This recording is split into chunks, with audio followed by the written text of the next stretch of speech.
A audiência pública da Lei das Diretrizes Orçamentárias para o ano seguinte, 2023, é o espelho de um dos anos, dos 4 previstos no Plano de Ação do Plano Plurianual, chamado PPA. O secretário de Economia e Finanças, Everton Basílio, nos ajuda a interpretar essa imensidão de números. Quando a gente olha 1.723.000.000 reais, achando que o valor de recursos dá para fazer tudo. Aí a gente vai lá em cada uma das pastas e vê que a gente tem que ficar alocando posições aqui e ali para esse desafio.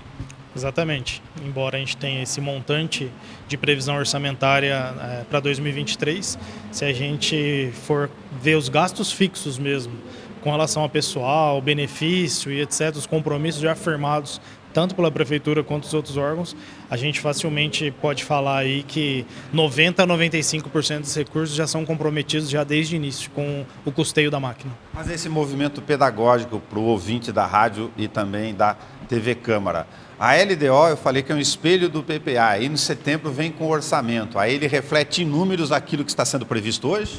Perfeito. O PPA, no primeiro ano sempre de mandato, ele é feito os 4 anos subsequentes, os 3 de governo e o primeiro sempre do governo posterior.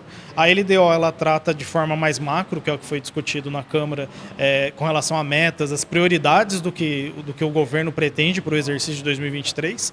E a LOA, que é em setembro, o prazo, ela já vem com uma forma mais analítica. Ela traz detalhamento de custeio, investimento, pessoal, ela traz um detalhamento muito mais rico de informação, chegando em níveis mais detalhados. Por exemplo, quando a gente fala de dívidas hoje, a gente está falando da LDO sem ter o mapa de precatório na mão que sai no mês de julho. Então é tudo com base em previsões e projeções. A partir do momento que a gente faz a LOA, por exemplo, que é a Lei Orçamentária Anual, aí sim a gente já está mais abastecido até da execução do ano de 2022, o que facilita muito a elaboração da projeção, que nunca é fácil, mas facilita um pouco do exercício seguinte. Tem vários desafios, vamos só citar alguns aqui, os principais. Por exemplo, a educação tem recursos, o novo Fundeb, e tem que ter um plano de ação que 2021 mostrou em condições adversas, pandemia daqui para frente, que tem que ter uma capacidade da máquina pública de prever, realizar e executar serviços. Perfeito. A educação hoje das pastas da Prefeitura, eu acho que é a que mais vai ter desafios, porque a partir do momento que existe o incremento, o aumento próprio da inflação e da receita, 25% de todos os tributos já são destinados à educação. Então, na previsão e comparado com o que foi executado no exercício anterior, a gente está falando de um incremento aí na faixa de quase 40 milhões de reais. Então, para gastar esse montante, a educação vai ter que ter muitos projetos, muito planejamento, e com relação também ao próprio pagamento de dívidas, A gente vai estar falando de um ano aí de discussão de Endurbe, falar de discussão do cálculo autorial da FUNPREV, que vai impactar a Prefeitura, e a dívida da Coab, que consequentemente em 2023, com o andamento da forma que está, a Prefeitura já vai estar com esse compromisso assinado e talvez verificando o caixa da Coab ou não, também já tendo que honrar com parte dessa dívida.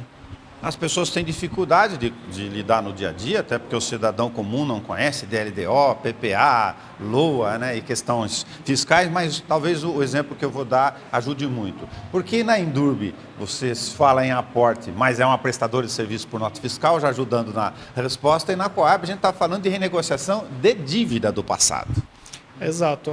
A Endurbe é uma empresa público-privada, então ela tem o orçamento, ela detém receita tanto do município quanto da iniciativa privada, dos consumidores de Zona Azul, por exemplo, ou de cemitério, quando tem alguma coisa. Então, ela é meio híbrida dessa forma.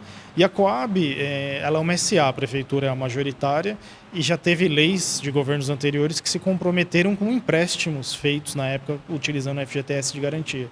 Então, infelizmente, a gente é bem sensível e parte dessa negociação. Então, por isso até do interesse da Prefeitura em verificar essa necessidade de aporte e compromisso com a dívida da Coab, porque lá para frente esse preço pode ficar muito mais caro do que o que a gente tem na mão hoje.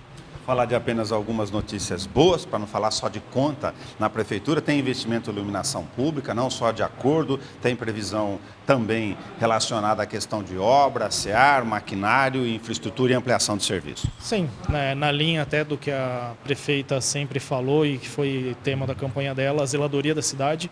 Então, secretarias como a SEAR e a Obras, nitidamente, pelos números, você vê o aumento da previsão orçamentária e das possíveis despesas e investimentos que vão ser feitos nessa pasta. Obrigado ao Everton Basílio. Se você quiser informações detalhadas sobre cada um dos números, inclusive com os gráficos, tem tudo, tanto no site da Câmara, com todas as planilhas apresentadas por cada uma das secretarias, quanto da fala individual de cada um dos secretários na audiência pública, que dura durante todo o dia. De manhã, algumas pastas e depois, à tarde, outros órgãos do governo apresentam esta sabatina de dados específicos de cada um dos setores da administração pública. Nelson Gonçalves para a Rádio e a TV Câmara Bauru.